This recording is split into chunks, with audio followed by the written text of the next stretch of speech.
for what happened, because clearly it was a very upsetting and distressing experience. There were 5 trains of our trains that broke down in the tunnel on Friday night. Actually, there were 1 or 2 others as well. This is an absolutely unprecedented event. I mean, it is very rare for any train to break down. We have well-rehearsed procedures for evacuating trains from the tunnel, because the safest way of getting people out is to keep them on the train, because once passengers in the tunnel, you can't then operate trains. I mean, it's like passengers out on the track side. But with 5 trains, it inevitably, I'm afraid, for the very last one, took a very long time.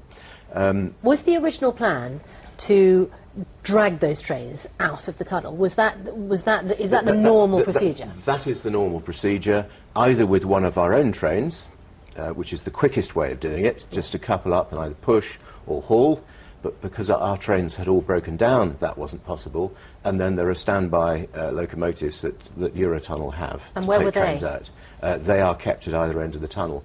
It's actually Eurotunnel, who are the tunnel operator, who are, if you like, in charge of everything in the tunnel, on their infrastructure, in their tunnel, who arrange the evacuation. So actually, so you're blaming Eurotunnel for no, the failure of the I'm not blaming Eurotunnel. What we have to do, you've asked me what was the cause of it and why did it take so long. When we get the services back, we will be doing a very thorough review with Eurotunnel as to what happened, why it took as long as it did, what could we have done differently.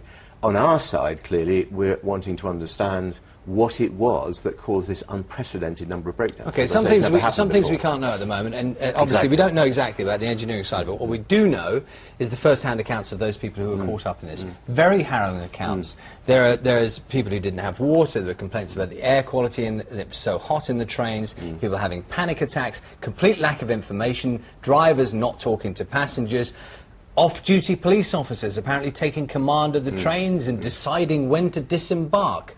What on earth was going on inside those trains? On the majority of trains, I actually think that the staff did a very good job. What makes you think that? Because I've talked to some of the passengers afterwards and looked at the feedback.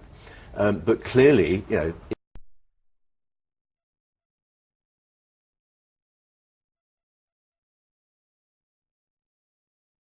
some of the passengers who have spent the past 14 hours stuck on one of those Eurostar trains have arrived here at Ashford International. This is the Russell family and the Hazelden family, actually all one family. You'd all gone on holiday together. Let's start with you, sir. What was it like? It was terrible. We was actually treated like animals, you know. You know, they had no food for us, no water. They put us all on the floor, you know, like animals. They treated us like animals. Everyone made out they couldn't speak English, and they just spoke French, and they went, you know, all like that. They walked us, and like they had one toilet on there. 2,000 children, 900 children, like walked us down the tunnel, the Channel Tunnel. We were stranded in the tunnel, and they took us off of the tunnel and left us to walk unaided to another carriage, which was a cargo. No one walking us through. That tunnel is dangerous, and it's a death trap, and I implore people not to use it. Yeah. And the people who run Eurostar, the French people over there, I've never met such a rude, ignorant bunch of people in my life. No. You're obviously disgraceful. And the toilets on the train, there was one toilet for 300 yards two tiers of the trains, toilet. 1,800 people, and there was 2 toilets. They eventually opened the other toilet for us, but they said there was no flushing water. No flushing water. And it was about 3 inches deep in excrement 15 and a half hours we were on that urine. train, and they never offered us a drink or food or any milk or anything any for the baby. explanation of what was going And on. we were promised it 3-4 times. So just to clarify here, you were on the train for 15 hours and you were given 15 no and a half food or water? None whatsoever. We had one Danish Our pastry son walked between halfway up 9 the of train us. to grab a cake. A Danish pastry. And we had bought a one few bottle bits of water food in, between 10 of us. But it wasn't enough for everyone We on the didn't train. see it. There was no